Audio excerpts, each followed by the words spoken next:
Hello, my fellow YouTubers. It's your boy, your man, your YouTuber, Jack McCarthy. And today, I'll be reacting to the 4 true scary stories with footage. This is some story, and this is a Mr. Nightmare YouTube video. Mr. like MR period, and then Nightmare spelled like that. He's gonna say 4 scary stories, and the stories each have footage from the people that submitted their story. So it's gonna be PP like paper. Now, before I begin with this video, like if you enjoyed it, hit the subscribe button and the little bell so you never, ever miss out on any updates or other videos such as this. And remember, always stay tuned for more videos in the future. Alright, without further ado, let the reaction to the 4 true scary stories with footage begin.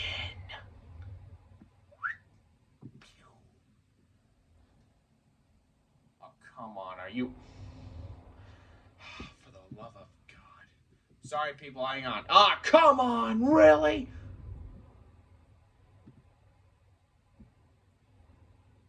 Sorry, people. Wi-Fi problems. Oh, God. Alright, let me just try... Oh, man, are you... Sorry, you're gonna have to go with plan B. I'm gonna connect to my phone. You all know you could skip it, right? Here we go. I think I got it.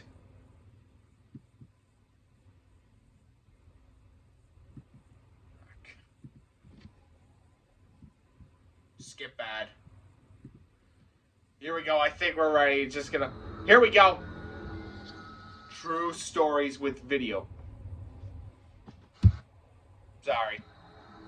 It's taking a while to go fast. Cameron, Edgar, Cole. Oh, he must have forgot to add the 4th person. Here we go. It was January of 2016. My buddies and I live right next to a nature preserve and used to love to explore it. It was a weekend and we were looking for something to do. And being mischievous, we decided to go explore the storm drain that supplied water to the creek in the nature preserve. Huh. It had a barred barricade blocking entry into it. So we decided we'd throw some rocks in to see if the rocks made contact at any point so we could figure out the depth. Huh. However, we received something much more in return. What? After throwing a rock against the wall in the storm drain, a couple seconds passed, and we heard a terrifying thump or bang in return.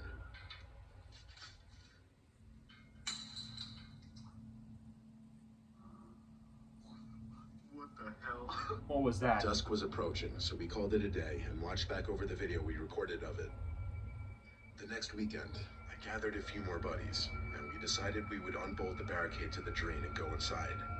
I got the barricade to fall down, and we made our entrance. It went in about 20 feet until it hit a dead end. However, there was a second branch of the drain to our left that we'd have to take a step up to get into. We proceeded in one by one, all 5 of us. At first, it was nothing but spider webs and mud. We traveled about 500 to 1,000 feet into the drain as it kept getting skinnier, and we had to duck to proceed. Okay. We were all frozen in our tracks as we heard the same exact thump we heard the weekend before. A scary and hard to describe sound. Really? We had no signal and were beyond terrified at that point because we were all right next to each other and the noise had come from much further away. At this point, my friend decided to start recording in case anything else happened. Good call. We made it out of the drain safely without anything else happening. The scariest and most chilling part of this whole story was when I reviewed the video and saw a slight outline of a head at one of the turns of the drain. This couldn't possibly have been one of us because we had all been together. Oh no. I took a screenshot of it and zoomed in as far as I could, and well, I was horrified. There in the frame was a demon-shaped looking head with glowing eyes and what appeared to be pointy ears. Holy shit. To this day, we have never gone back into that nature preserve, let alone the storm drain. Good call. Ah, come. Hi, we are Yuda and Maya Devere. One thing I love about my computer, I'm capable both to, you know.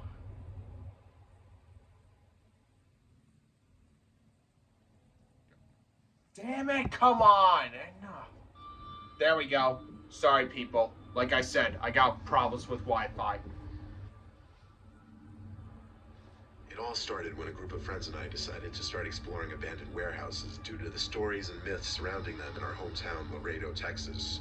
The Texas. story surrounding the area of warehouses was that the buildings were haunted due to immigrant workers being worked and mistreated to death. Local news covered the death of many of the workers. Many of the deaths were also ignored by the authorities due to the illegal status of the workers. In the warehouse that we visited, the company was in charge of the maintenance of the railroad tracks as well as the disposing of hazardous material. Okay. In the video I recorded, the barrels filled with chemical wastes are seen spilled open. The warehouses are located in a part of town where there's nothing really around except for train tracks. The Alright. predominantly Hispanic culture of my city gave rise to the stories about railroad workers that had lost their lives in the area. We decided to explore the warehouse during the day and then during the night. On our daytime exploration, we found remains of what seemed to be remnants of satanic rituals because we found a chicken's foot and pentagrams drawn in permanent marker. We figured that was the work of local groups trying to communicate with the damned souls of the workers. We also spotted a makeshift couch or bed where the workers would sleep. The night we visited, we had the feeling we were being watched. We were actually also being followed and attacked by crows inside the building. Holy shit.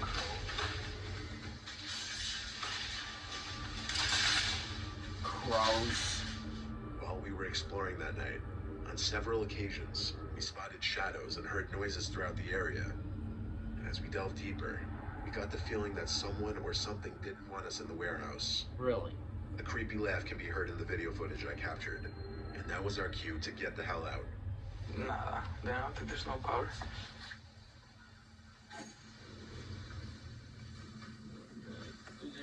Yeah. I didn't hear it. Let's just get out of here. Good call.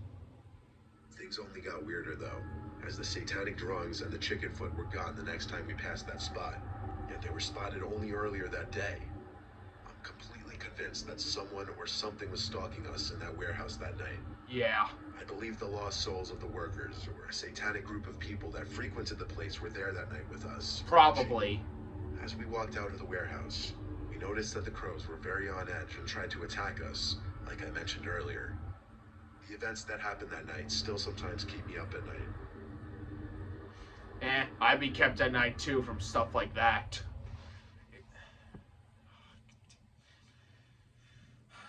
Ads. Aren't they a bitch? Here we go. Hang on, it's gonna be a while. There we go. Huh, not too long than I thought.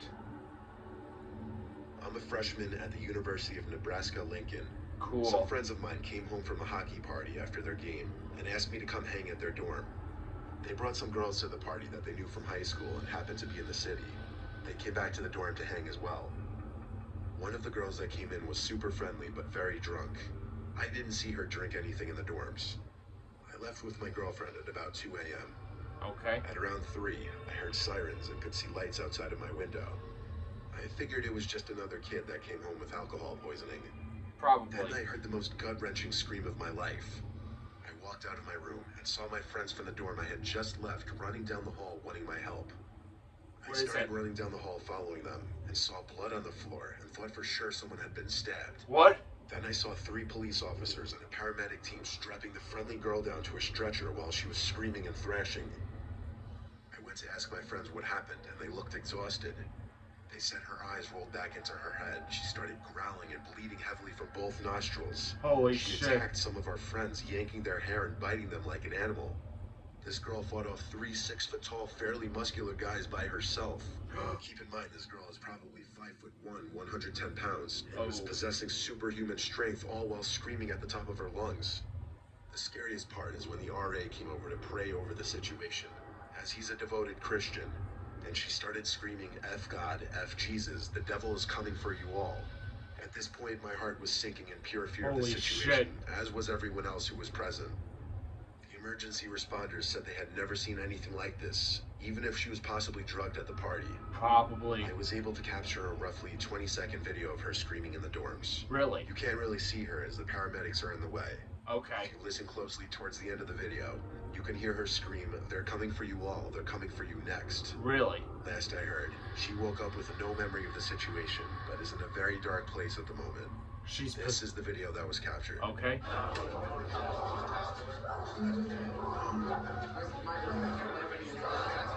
Jesus.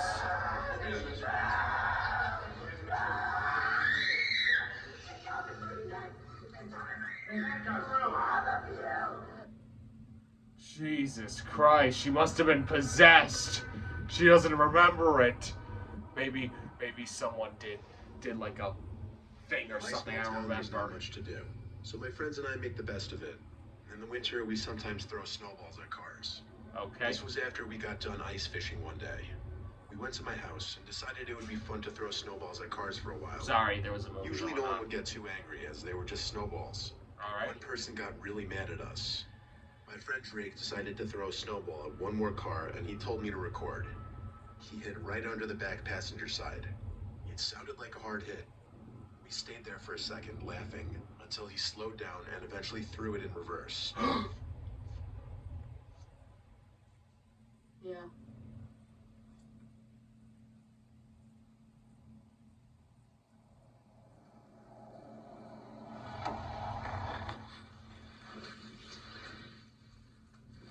Oh shit, run!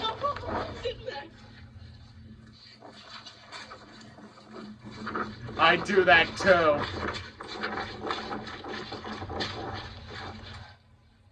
He's right there.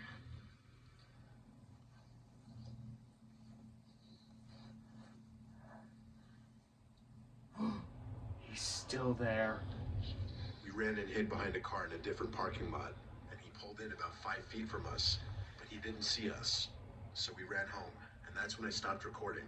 Good When call. we got home, we took off our jackets and sat down to watch the video I just took, but we were interrupted by this sound. Someone's knocking on the door. I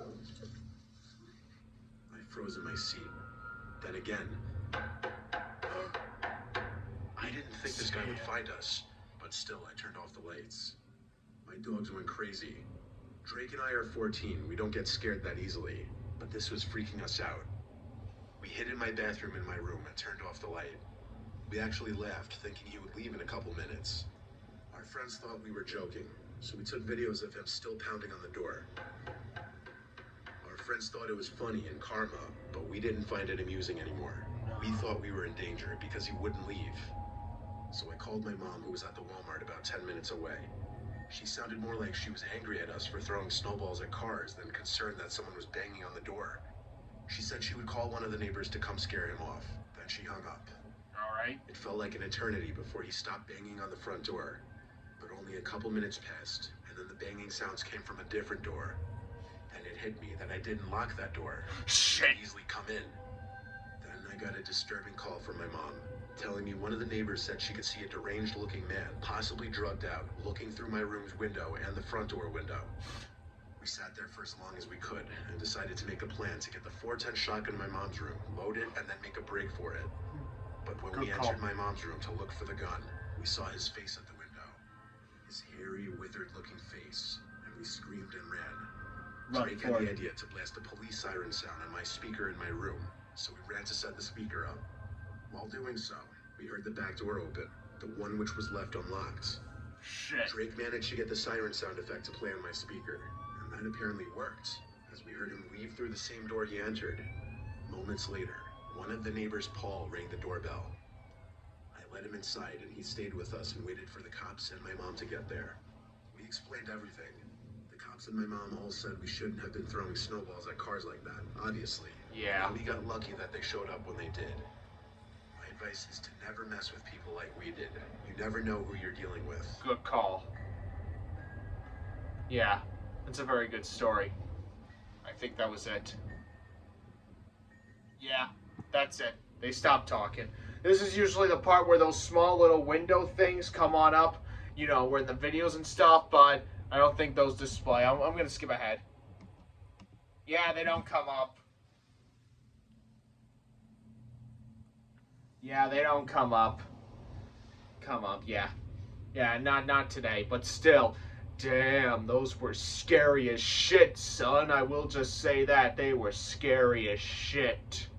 I'm telling you that right now. They were scary. Especially, well, alright, I forgot to write them. Okay. So let's see. The first story was the storm drain. The second one was the warehouse. The third one was the college girl. And the fourth one was the snowball one. Okay, for scary story number 1, I have to go with probably the fourth one, because it was very close and those guys could have been hurt or worse from that deranged man. Scary story number 3, I probably have to go with, scary story number 3 would be number 2, would be on the number 2 list. And then let's see, for the scary story number 3, For scary story number 3, I would have to go with, I'm still thinking, let's see, which one would I go with, what were the other ones? Damn it, I forgot. There was that abandoned, wait, alright, hey, hold on. The scariest story was the snowball one, the second scariest was the college dorm girl. Right now I remember, I would probably go with, the storm drain one as number 3 and the abandoned warehouse factory as number 4. But yeah, because you know what, I'm switching it up. Scary story number 3, the scariest story is the second scary story with the crows and the laughter, and the last not so scary one but a little bit scary would have to be the devil one. So that's my order from scariest to least scary. Snowball, the college girl, the crows and the laughter in the warehouse, and the storm drain. That's my order. Alright, I hope you guys liked this video very much. I know I did with the footage and everything, but at least I learned a lot from that. Don't go in warehouses, don't go in storm drains. Be careful when you go out to a college party or something to avoid alcohol poisoning and other stuff. And don't throw snowballs at people's cars, because if you do, they may stop and they will come after you. And you don't want that unless you're prepared for it. But you don't want to. That's the bottom line. Alright. Like it if you enjoyed it. Hit subscribe. Click the bell so you never, ever, ever, ever, ever, ever, ever, ever, ever miss out on any updates or other videos such as this. And make sure you also check out Mr. Nightmare. Mr. as in the MR period, not the other Mr. And then Nightmare spelled regularly. Okay, I think that covers everything. This is your boy, Jan McCarthy, signing off. El Bioe.